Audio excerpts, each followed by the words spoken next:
سکھ ہے اور وہ آپ اس سے ادھار پکڑ کر لے جاتے ہو اور حج کر کے واپس دے دیتے ہو، لین دین آپ کا چلتا رہتا ہے، تو واللہ عالم کوئی حرج نہیں۔ ویسے اپنا پیسہ ہونا انسان کے پاس ضروری ہے، اس کا اپنا حلال پاکیزہ طیب رزق ہو، اس میں سے جا کر اللہ کا گھر کا حج کر کے آئے۔ کیا جماعت کے ساتھ نماز پڑھنا مستحب ہے یا نہیں؟ فجر کے وقت میں مسجد میں داخل ہوا تو اقامت ہو رہی تھی، تو کیا میں اس وقت مجھے سنت پڑھنی ہوگی یا جماعت میں شامل ہونا ہوگا؟ کیا فجر کی نماز کے بعد سنت پڑھنی چاہیے یا نہیں؟ نماز جماعت سے پڑھنا واجب ہے، مستحب نہیں۔ کیا ہے؟ واجب ہے۔ اگر کوئی عذر کے بغیر جماعت کو چھوڑے تو اس کی نماز نمبر 1۔ نمبر 2، جب آپ مسجد میں داخل ہوئے اقامت ہو رہی تھی، اب آپ نے سنتیں نہیں پڑھنی، فرض پڑھنے ہیں۔ کیوں؟ اہم کیا ہے؟ فرض۔ سنت کی وہ اہمیت نہیں ہے۔ نمبر 2، رسول اللہ صلی اللہ علیہ وسلم کا فرمان مبارک ہے کہ جب فرض نماز ہو تو پھر کوئی اور نفل نماز نہیں ہوا کرتی۔ آپ کا ابا جی پیاس سے تڑپ رہا ہے، پانی پانی پانی کر رہا ہے، اور آپ بیٹھے چچا کی ٹانگوں پر تیل کی مالش کر رہے ہو، ٹھیک کر رہے ہو؟ کیوں؟ چچا جان ہے۔ پہلے باپ کو پانی پلاؤ گے، پہلے چچا کی ٹانگوں پہ تیل لگاؤ گے؟ کہو گے بھائی یہ چچا باپ کی وجہ سے بنانا، باپ نہ ہوتا تو یہ چچا نہ ہوتا۔ تو پہلے چچا کی اہمیت ہے یا باپ کی؟ باپ کی۔ اسے پانی پلاؤ گے، باپ مر جائے اور آپ چچا کی ٹانگیں دباتے رہو، کوئی عقل مند نہیں کہے گا۔ فرض کی پہلے اہمیت ہے، سنتوں کی بعد میں۔ افضل یہی ہے کہ آپ فجر کی نماز سے پہلے فرض پڑھیں، لیکن اگر آپ نے نہیں پڑھے، لیٹ ہو گئے، تو پھر نماز ختم ہو گئی، آپ اٹھ کر 2 رکعتیں سنتیں ادا کر لو۔ صحابی نے ادا کی، رسول اللہ صلی اللہ علیہ وسلم نے پوچھا کہ تو نے کیا پڑھا؟ اس نے کہا میری فجر کی سنتیں رہنی تھی۔ اللہ کے نبی چپ رہے۔ رسول اللہ صلی اللہ علیہ وسلم جس عمل کو دیکھ کر چپ ہو جائیں وہ عمل بھی دین بن جاتا ہے۔ یہ اتھارٹی کسی پیر ملا کو نہیں ہے۔ ہاں، دوسرا کیا ہے کہ آپ نے اس وقت نہیں پڑھنی تو سورج کے نکلنے کے بعد پڑھیں۔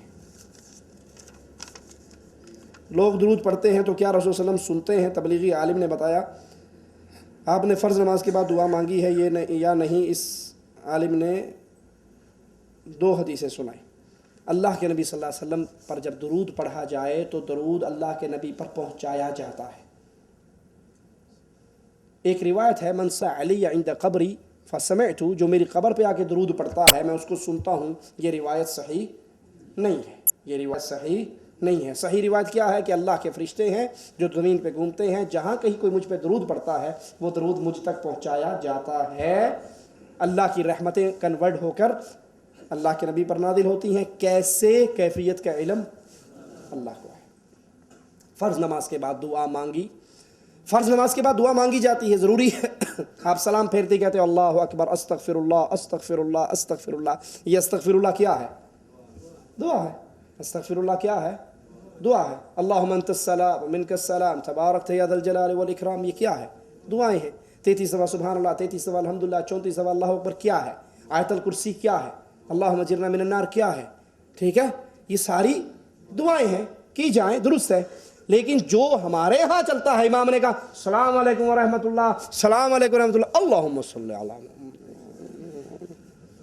امام کے پیٹ میں درد ہے، آپ کی بکری گم گئی ہوگا تو اللہ میرے پیٹ میں درد ہے، آپ کہتے ہو آمین، آپ کی بکری مل جائے گی آپ کو۔ سلام منہ پہ پھیرا اور آپ اٹھ کے نکل لیے۔ ارے بھائی وہ ساری دعائیں جو رسول اللہ نے سکھائی تھی وہ تو گئی۔ جب بدعت آتی ہے سنت آ جاتی ہے، یاد کرنا اصول۔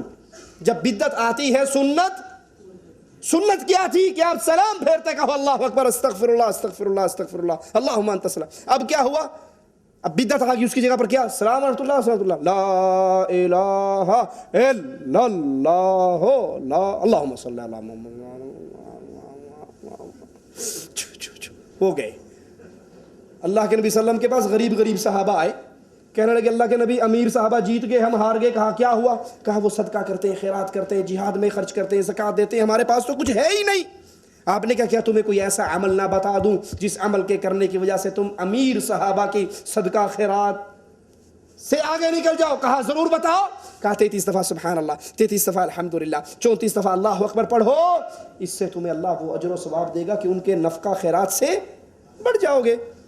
اب یہ غریب صحابہ گئے اور چپ کر کے نہ بیٹھے، کچھ دنوں کے بعد پھر اللہ کے نبی کے پاس شکایت لے کر آ گیا، اللہ کے نبی ہم نے تو پرائیویسی کرنے کی بڑی کوشش کی کہ ہمارا راز لیک آؤٹ نہ ہو، لیکن کیا کریں، ان امیر صحابہ کو بھی پتہ لگ گیا، انہوں نے بھی شروع کر دیا، اب کیا کریں؟ آپ نے کہا ذالک فضل اللہ یؤتیہ من یشاء۔ ٹھیک ہے، تو آپ کے وہ ہاتھ اٹھا کر اجتماعی دعا کرنے کی وجہ سے جو آپ کی حاجت ہے آپ وہ نہیں مانگ سکے، نمبر 1۔ نمبر 2، جو سنتیں اللہ کے نبی صلی اللہ علیہ وسلم کی حدیث سے ثابت ہیں وہ ساری رہ گئی۔ اللہ ہمیں سنت پہ عمل کرنے کی توفیق عطا فرمائے۔ غصے میں آ کر میں نے کہہ دیا کہ میں نے اپنی بیوی کو طلاق دے دی۔ کوئی بھائی پیار میں بھی دیتا ہے؟ سوچو، کوئی طلاق پیار میں بڑا بیوی پہ راضی ہو، کہا جی مجھے آج آپ پر بیگم صاحبہ بڑی پیار اور محبت آ رہی ہے، جاؤ میں آپ کو طلاق دیتا ہوں۔ کسی نے کیا؟ جو دیتا ہے غصے میں ہی دیتا ہے، پیار میں کوئی نہیں دیتا۔ غصے میں آ کر میں نے یہ کہہ دیا کہ میں نے اپنی بیوی کو طلاق دے دی۔ کسی دوسرے آدمی کے سامنے یہ الفاظ میں نے بار بار دہرائے، حالانکہ اس سے پہلے میں نے کچھ ایسا نہیں کہا تھا۔ اس کا علم ابھی تک میری بیوی کو نہیں، لہذا یہ طلاق ہو گئی یا نہیں؟ ہو گئی، ہو گئی، ڈنڈے بجاؤ، ہو گئی۔ اب اگلا جواب رہتا ہے جو میں سائل سے پوچھ کر بتاؤں گا۔ اب یہ بتاؤ سائل کون ہے؟ محمدی ہے یا غیر محمدی ہے؟ اگر چشتی، قادری، رضوی، نوری، سہروردی ہے تو جاؤ اپنے مولویوں سے فتویٰ لو، اور ان کے مولوی فتویٰ کیا دیں گے؟ کیا فتویٰ دیں گے؟ وہ مرید آتا ہے، پیر جی ہیں میں اپنی بیوی کو نا طلاق دے بیٹھا، طلاق طلاق طلاق، برسٹ، ایک ہی دفعہ برسٹ، 3 گولیاں مارتی۔ کہا اچھا ایک ہی دفعہ ایک ہی مجلس میں؟ ہاں جی۔ کہنا پھر تینوں ہو گئی۔ کہنا جی ہن کی کراں؟ کہنا حلالہ کروا لا۔ مولوی صاحب کس سے کرواؤں؟ کہا نیک سے، شریف سے، صوفی سے، حاجی سے، متقی سے، پرہیزگار سے، وعدے کے پابند سے، آج لے کے کل چھوڑ دے اس سے۔ کہا جی انی صفتاں تواڈے چ نے، اتنی صفتیں آپ میں ہیں، یہ نیک کار خیر آپ ہی کرو۔ ٹھیک ہے، اگر وہ بھائی سوال کرنے والا اس کنویں کا پانی پیتا ہے تو اپنے مولویوں کے پاس جائے، اور اگر وہ ہر مسئلے میں محمدی ہے تو رسول اللہ صلی اللہ علیہ وسلم کی حدیث سنو۔ آپ نے، ایک صحابی نے آپ کو آ کر بتایا میں نے اپنی بیوی کو طلاق دی، 3 مرتبہ دی۔ آپ نے کہا جا اس سے رجوع کر لے۔ آپ نے فرمایا، صحابی نے فرمایا اللہ کے نبی میں تو 3 دفعہ طلاق طلاق طلاق کہہ چکا ہوں۔ کہنے لگے جا اس سے رجوع کر لے، مجھے پتا ہے تو نے دی، ایک مجلس کی 3 دفعہ دی ہوئی طلاق کو رسول اللہ 1 کاؤنٹ کرتے ہیں۔ الطلاق مرتان، طلاق 2 مرتبہ ہے۔ آپ نے 1 طلاق دے دی، 1 دفعہ کہی، 3 دفعہ کہی، 50 دفعہ کہی یا 100 دفعہ کہی، پھر کچھ عرصے کے بعد آپ نے طلاق دے دی، آپ کی 1 ہو گئی، دوسری ہوگی۔ الطلاق مرتان، 2 چانس آپ کے ختم ہو گئے۔ فإمساک بالمعروف، اب قابو رکھو، او احسان، الطلاق مرتان فإمساک بالمعروف او تسریح بإحسان، یا احسان کر کے چھوڑ دو یا انصاف کے ساتھ اسے، احسان کے ساتھ، پیار کے ساتھ، معروف کے ساتھ قابو رکھ لو۔ حلالہ، یاد کرنا، حلالہ دین محمدی کے اندر بے غیرتی کا ٹکا ہے، یہ کوئی غیرت مندی کا کام نہیں ہے، اور پھر عقل کے بھی خلاف ہے۔ غصہ کس کو آیا؟ بولو، غصہ کس کو آیا؟ مرد کو۔ طلاق کس نے دی؟ قصور کس کا؟ حلالہ یہ اپنا کروائے، بیگم کا کیوں کرواتا ہے؟ غصہ اس سے آیا، طلاق اس نے دی، غلطی اس کی، بیوی تو گھر بیٹھی روٹیاں پکا رہی بیچاری، اب اس کو کیوں، اس کا کیوں حلالہ کرواتا ہے؟ اپنا کروا کیا؟ رسول اللہ صلی اللہ علیہ وسلم نے فرمایا لعن اللہ، اللہ کی لعنت ہے حلالہ کرنے والے پر، حلالہ کروانے والے پر۔ رسول اللہ صلی اللہ علیہ وسلم نے فرمایا الا اخبرکم بتیس المستعار، حدیث کے لفظ ہیں سنیے، کیا میں تمہیں کرائے کے سانڈ کی خبر نہ دوں؟